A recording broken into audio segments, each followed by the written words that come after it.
세계 만민이 나갈 길과 진리요 참 생명 내 창검을 부수고 다 따르라와 평화 모든 밤 지나 모든 뜬다 환한 빛 보아라 저기 주 예수의 나라 이 땅에 곧 오겠네 오겠네.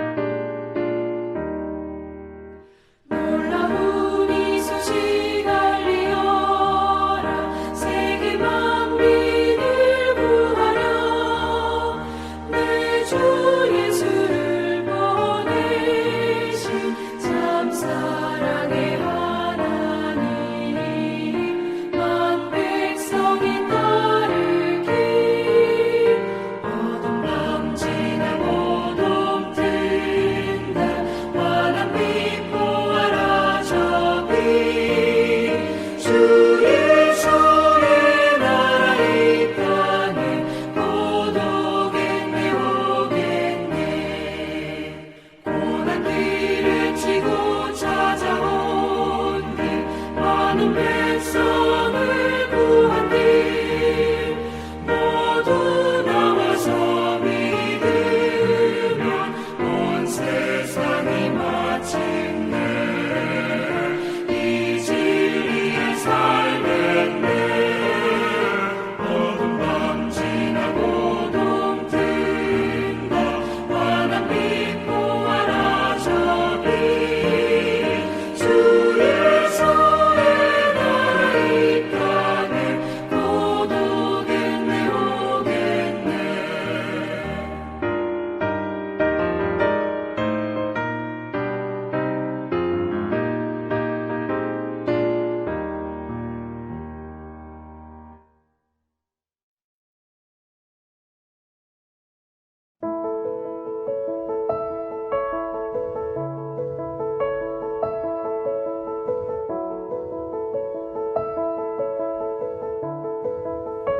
아브라함이 나이가 많아 늙었고 여호와께서 그에게 범사에 복을 주셨더라.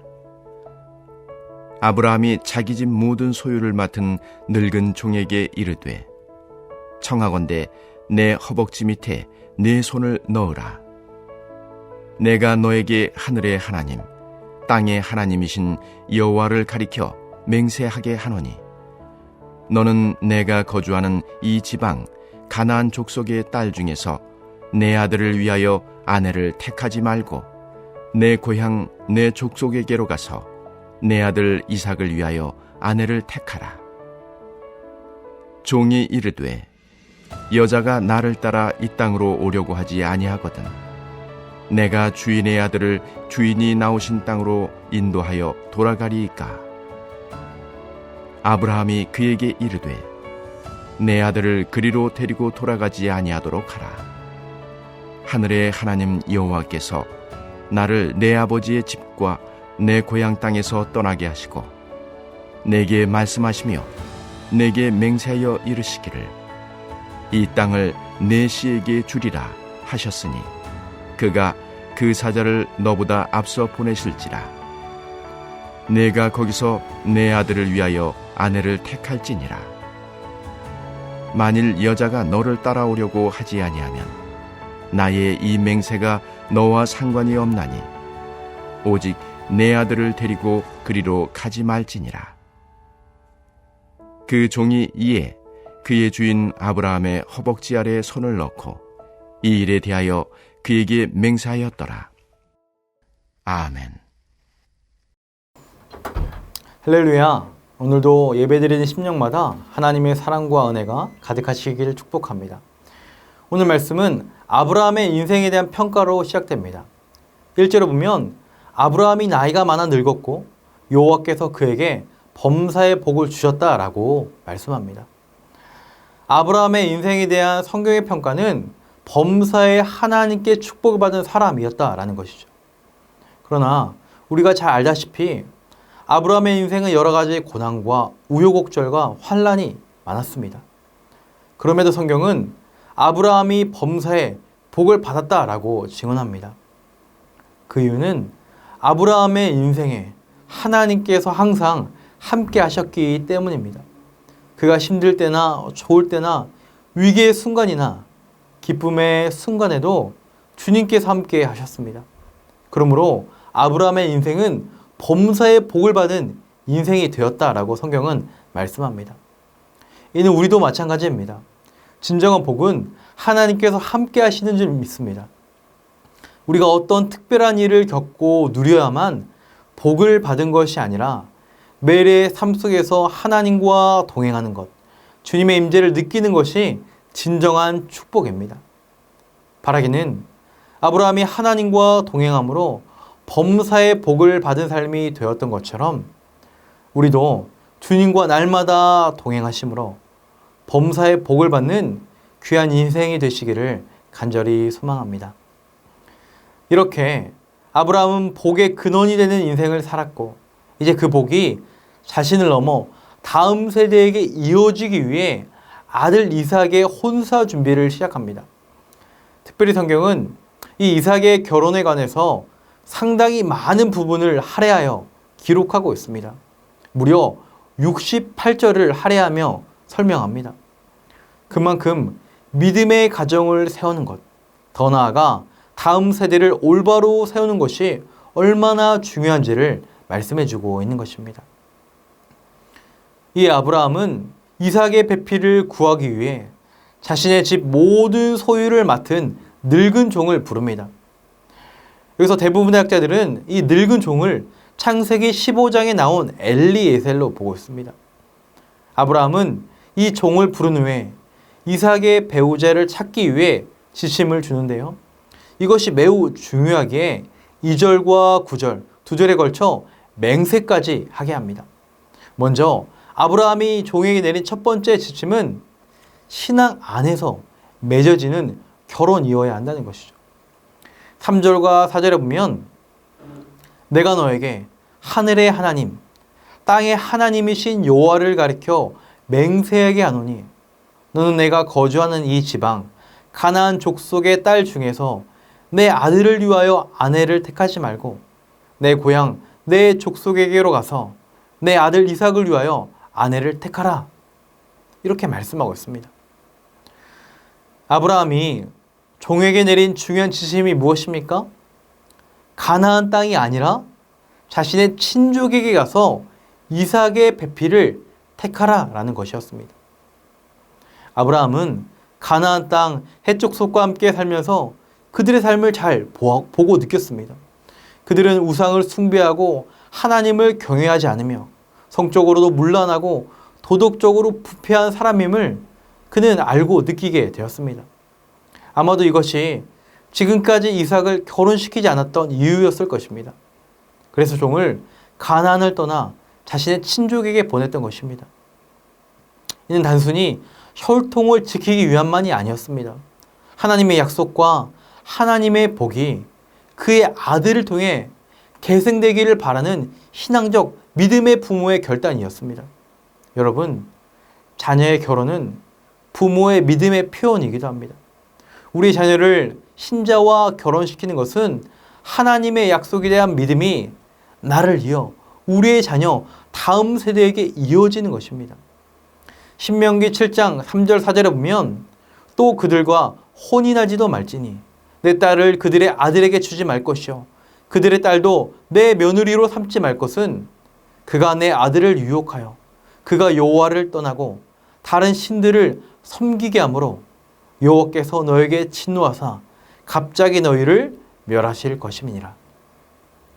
어떤 분들은 신앙을 배우자를 고려하는 여러 가지 요소 중에 하나 정도로 여기기도 합니다. 그래서 만약 신앙이 좀 부족하고 없어도 다른 여러 가지 조건이 마음에 들면 결혼에 이르는 경우가 많습니다. 그러나 여러분, 신앙은 여러 요소들 중에 하나가 결코 아닙니다. 신앙은 삶의 전 영역에 영향을 미칩니다. 우리의 가치관이고 세계관이고 우리의 삶이 되는 것입니다. 그러므로 신앙이 없다는 것은 가장 본질적인 것이 없는 것입니다. 신앙이 다르다는 것은 전부 다른 것임을 우리가 깨달아야 합니다. 이는 배우자 문제만이 아니라 우리의 가정과 직장과 삶의 모든 문제와도 연관이 됩니다. 우리 삶의 선택의 기준과 삶의 중심은 신앙이 가장 우선시가 되어야 합니다. 고려하는 여러 요소 중에 신앙이 그 한 요소가 아니라 신앙에 따라 우리의 삶의 방향을 결정해야 한다는 것이죠. 왜 그렇습니까? 우리는 하나님의 백성, 그분의 자녀이기 때문입니다. 세상의 부와 명예와 인맥과 권력과 힘이 나의 삶을 인도하고 책임져 준다고 믿는 세상 사람들이 아니라 천지의 창조주 하나님께서 나의 삶을 인도하시고 붙드신다는 것을 믿는 그리스도인이기 때문입니다. 그러므로 우리 삶의 모든 선택과 기준과 삶의 중심이 하나님이 되시기를 축원합니다. 두 번째로, 결혼은 하나님의 명령을 준행하는 것입니다. 5절에 보면 종이 이르되 여자가 나를 따라 이 땅으로 오려고 하지 아니하거든 내가 주인의 아들을 주인이 나오신 땅으로 인도하여 돌아가리이까. 아브라함의 명령에 종은 질문을 합니다. 만약 이삭의 아내로 선택한 그 여인이 가나안 땅으로 오기를 거절할 경우 어떻게 해야 할 것인가입니다. 여러분, 그도 그럴 것이 생명부지에 모르는 사람을 따라 수백 킬로미터가 넘는 거리를 결혼하기 위해 떠나는 것은 이 여인의 입장에서 결코 쉽지 않을 것입니다. 더욱이 신부가 될 여인이 신랑 된 사람의 얼굴이나 구체적인 정보를 알지 못하는 상태이기 때문에 선뜻 따라오지 않을 가능성이 충분했습니다. 그래서 종이 아브라함에게 질문했던 것입니다. 이때 아브라함의 대답이 무엇일까요? 6절 말씀입니다. 아브라함이 그에게 이르되 내 아들을 그리로 데리고 돌아가지 아니하도록 하라. 종에 대한 아브라함의 대답은 무엇입니까? 이삭을 그리로 데리고 돌아가지 말라는 것이었습니다. 아무리 그 여인이 마음에 들고 출중하고 여러 가지 조건이 훌륭하고 좋아 보여도 그 여인이 오기를 거절한다면 포기하라는 것이죠. 아브라함의 대답에서 그의 중심 그리고 그의 최고의 관심이 어디에 있는지를 보여주고 있습니다. 그것이 무엇입니까? 하나님의 방법으로 하나님의 뜻이 성취되는 것이었습니다. 아브라함이 단순히 이삭의 배필을 구해주는 것만을 목적으로 하였다면 정말 마음에 들고 합당한 여인이 있고 그 여인이 고향 떠나기를 거부할 때 이삭으로 하여금 그 여인이 있는 그곳으로 가도록 하면 되었습니다. 그러나 아브라함은 어떤 경우에도 이삭이 약속의 땅을 떠나는 것을 허락하지 않았습니다. 왜 그렇습니까? 하나님께서 명령하셨기 때문입니다. 아브라함은 이삭이 약속의 땅에 거할 때에만 하나님의 축복이 보장된다는 것을 그냥 확신했습니다.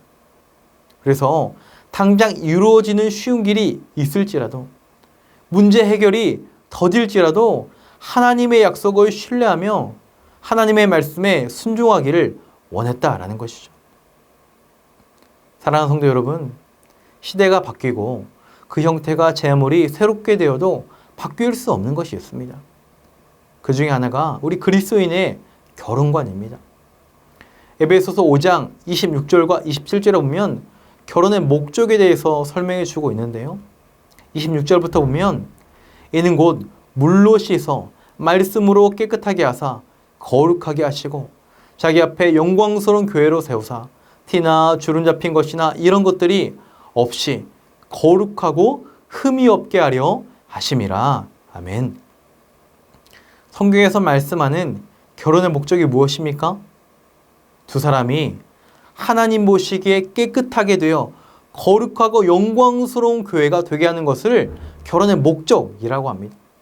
다시 말해 두 사람이 연합하여 거룩하게 되어가는 것, 하나님 앞에서 티도 없고 주름 잡힌 것이 없이 온전하게 되어가는 것이 결혼의 목적이라는 것입니다.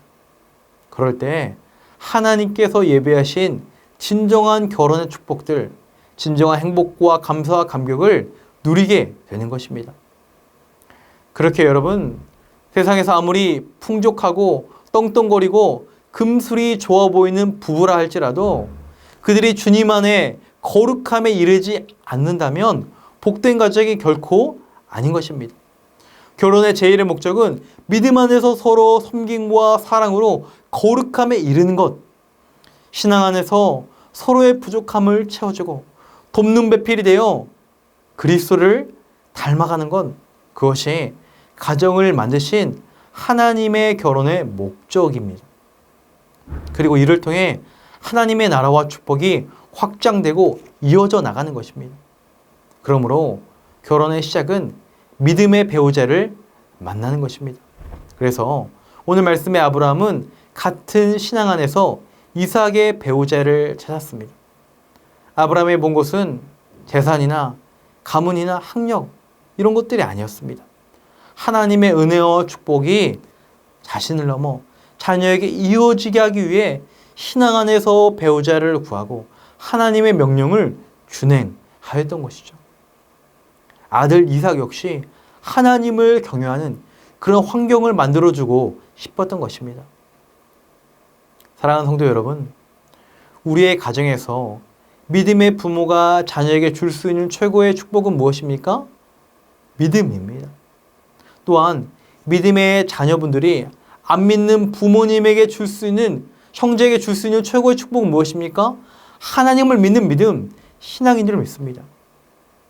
그 어떤 세상의 보물과 부와 명예도 믿음과 비할 수가 없습니다. 왜냐하면 이 땅의 모든 소망, 이 땅의 모든 복들은 죽음을 끝으로 다 사라지기 때문입니다. 그러나 하나님의 축복은 죽음 이후에도 살아 역사하는 영원한 소망, 영원한 축복이기 때문입니다. 여러분, 이 사실을 믿으십니까? 바라기는 우리가 이 고백과 믿음을 가지고 우리의 가정에서 우리의 자녀들과 부모님과 형제들에게 가장 귀한 복음과 가장 귀한 믿음을 전하며 살아가는 하나님의 자녀, 복의 근원이 되시기를 예수님의 이름으로 간절히 축원합니다. 말씀을 기억하며 함께 기도하기 원합니다. 우리의 삶의 모든 선택의 기준이 하나님의 말씀이 되게 하시고 그 말씀에 순종함으로 하나님의 축복을 이어받는 믿음의 가정이 되게 하옵소서. 우리의 가족과 이웃들에게 가장 귀한 축복인 복음과 믿음을 전하며 살아가는 복의 근원이 되게 하옵소서.